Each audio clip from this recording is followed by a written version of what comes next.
Hi kids, how are you today? I'm Auntie Philly, and today I'll be reading a story about a young boy called Joe who only has one leg. But what happened to his leg? We'll find out in this book. What Happened to You? Written by James Catchpole and illustrated by Karen George. Are you ready? Let's begin. Joe was playing his favourite game. It had sharks and possibly crocodiles. But crocodiles and sharks were no match for pirates like Joe. Not this time, Señor Sharkface. Sharks were easy compared to kids Joe hadn't met yet.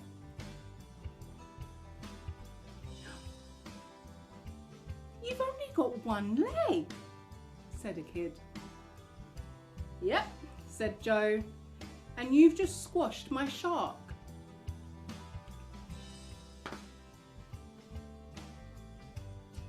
What happened to you?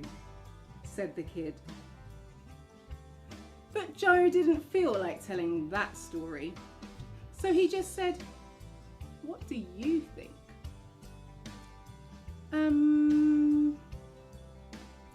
The kid didn't know how to answer that. But another kid did. Did it fall off? No, said Joe.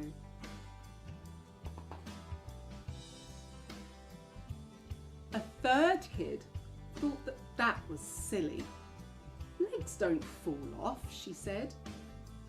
Kid number 4 agreed. He asked, was it a burglar? Then kid 2 thought very hard and said, did it fall off in the toilet?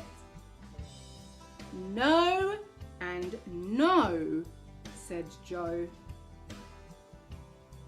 This is a trick, isn't it? You're hiding it, said kid 5. No, said Joe. And stop staring at my bottom. There were more questions. But where's your leg? Here. Which Joe did try to answer. But where's your other leg? What other leg? Though some of them, was it a lion? Were a bit silly. Was it 1,000 lions? Yes, said Joe. It was 1,000 lions. Really? Said the kids. No, shouted Joe. Joe was playing his game again, but this time one kid said, is that a crocodile down there? And Joe said, yes, I think so. My name is Simone, said kid 1. My name's Joe, said Joe. And there are sharks down here too. They especially like to eat pirates. Pirates? Said Simone. Pirates, said Joe. Cool, said Simone. And Yuto, and Casper, and Maney, and Ibrahim.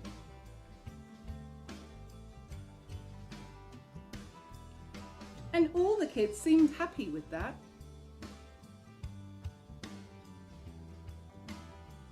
Later, Simone asked, do you ever get bored of that question about your leg that you don't have? What do you think? Said Joe. Simone did know how to answer that. But Joe had a question of his own. Do you still need to know what happened? No, said Simone. And Joe seemed happy with that.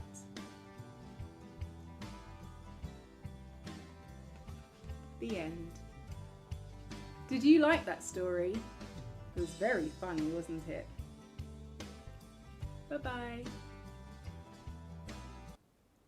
If it's too late and your child has already popped the question directly, then you can be fairly sure the disabled person has dealt with this scenario 100 times before and has their own way of handling it, probably with good humour. But it's still worth your child knowing that disabled people are just like anyone else, getting on with their busy day and not looking to be a teachable moment.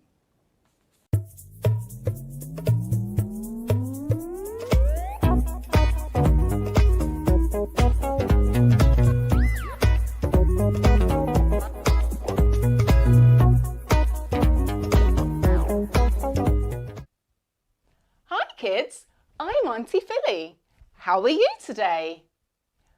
Oh wow, I'm glad to hear that you're fine. Today I'd like to read you a story.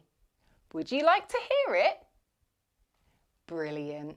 Get yourself cozy and let's begin. Today's story is Who Do I See in the Mirror?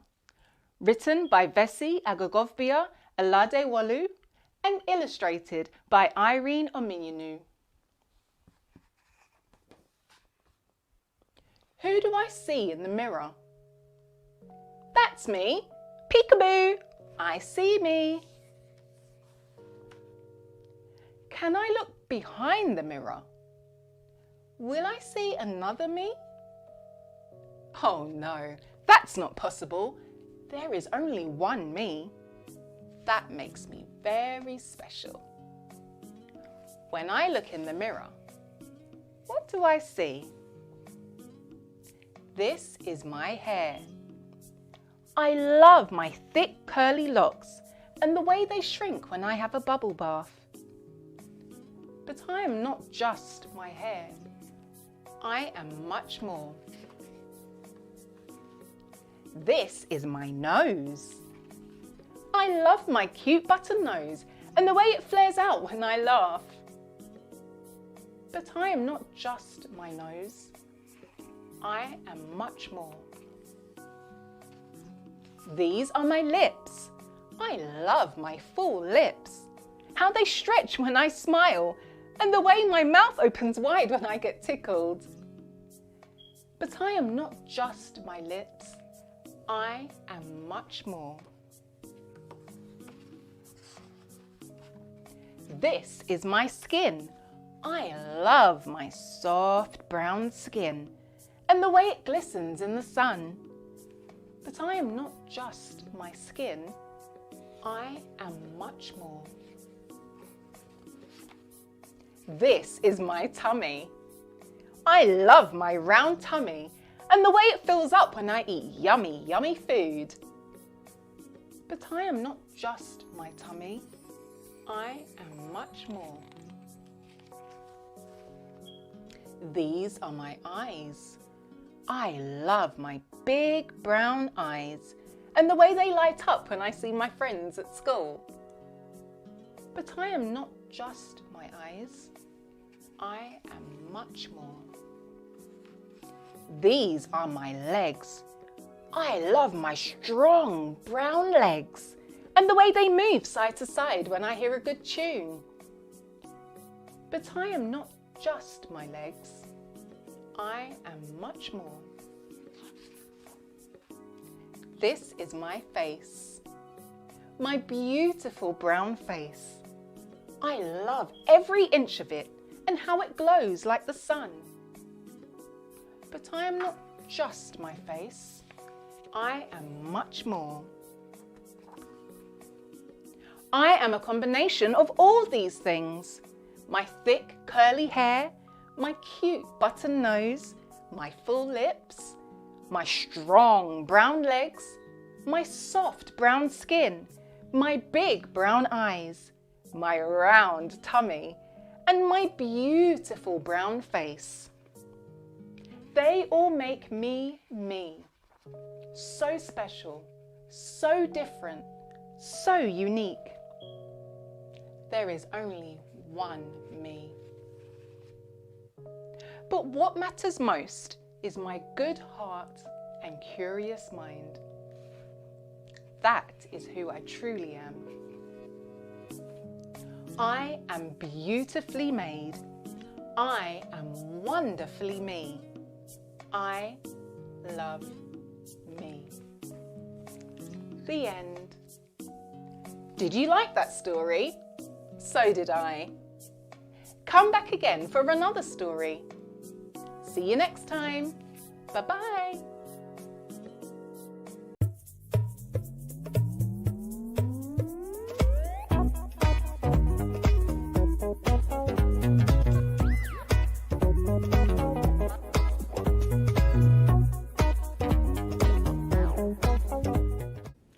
Hi kids, how are you today? I'm Aunty Philly, and today, in celebration of Black History Month, we'll be learning about a woman called Rosa Parks. Have you heard of her before? No?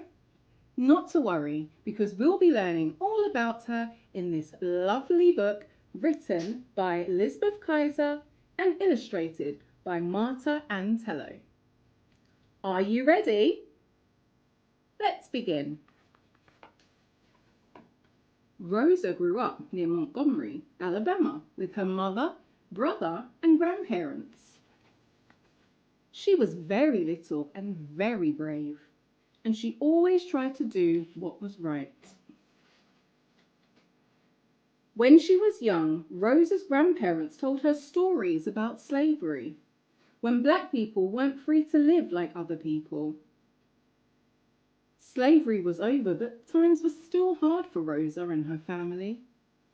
Black people were treated very badly and told that they were not equal to white people.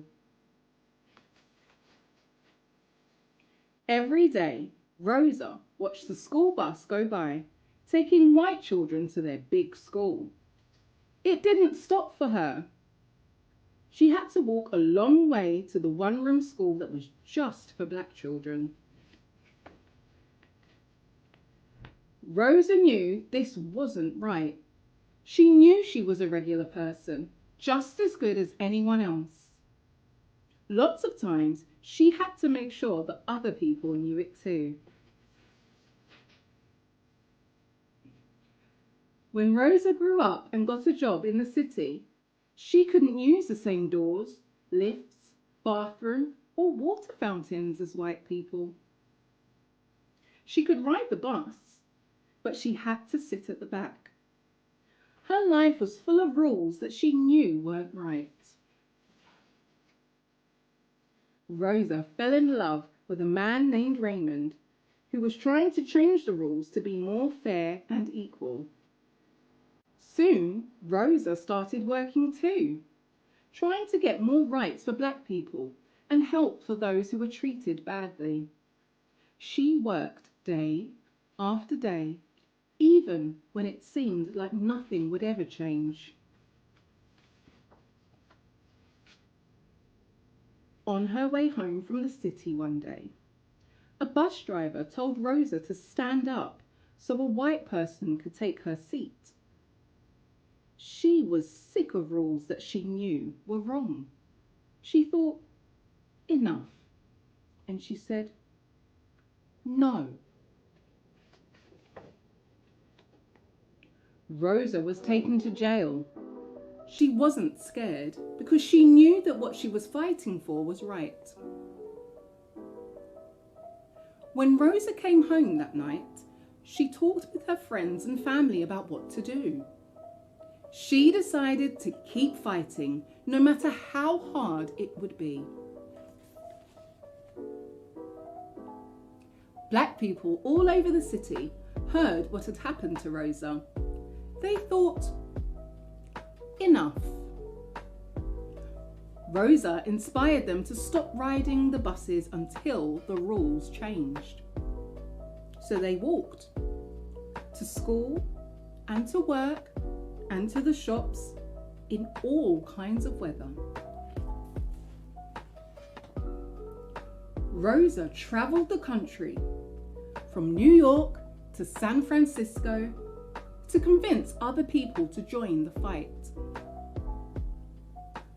Finally, after 1 year, the Supreme Court decided that treating black people differently to white people on buses was wrong. The rules were going to change. It was no longer safer for Rosa to live in Alabama, so she moved to Detroit and fought for fair schools, jobs, and houses for black people. She fought for voting rights, women's rights, and the rights of people in prison. When Rosa was an older woman, she was given awards and told that she was a hero. But she knew who she was. A regular person, just as good as anyone else. And she had work to do. This is a summary of the story of Rosa Parks. Rosa Parks was an American activist and one of the most important figures in the civil rights movement. The grandchild of former slaves, she grew up with her mother, brother, and grandparents on a small farm outside of Montgomery, Alabama, where she faced mean and unfair treatment because of her skin color. She regularly resisted with bravery and dignity. It wasn't until she met her husband, Raymond Parks, that she learned about activism. At 30, she became a leader in the National Association for the Advancement of Colored People, the NAACP, in Montgomery, and began working to end inequality. When she was 42, Rosa was taken from a bus and jailed because she refused to give her seat to a white person. Her arrest brought the black people of Montgomery together to demand change, and she helped lead them in a year-long boycott of the buses. Rosa's actions and hard work helped establish the civil rights movement. They also cost her family their jobs and safety. They moved north to Detroit, where Rosa was dismayed to find that great inequality persisted. She remained an activist for the rest of her life, helping many people and inspiring countless others with her bravery, dignity, and determination in the ongoing fight for human equality. The end. Did you like that story? I think Rosa Parks was a wonderful woman. What do you think? Want to find out more about Rosa Parks? She has written a book about her life called I Am Rosa Parks by Rosa Parks and James Haskins. You could also try these.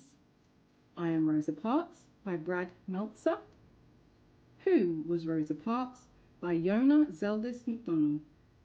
And if you're near the Henry Ford Museum in Michigan, you could even visit the famous Rosa Parks bus. Bye-bye. If you like this video, please like and subscribe. Bye-bye.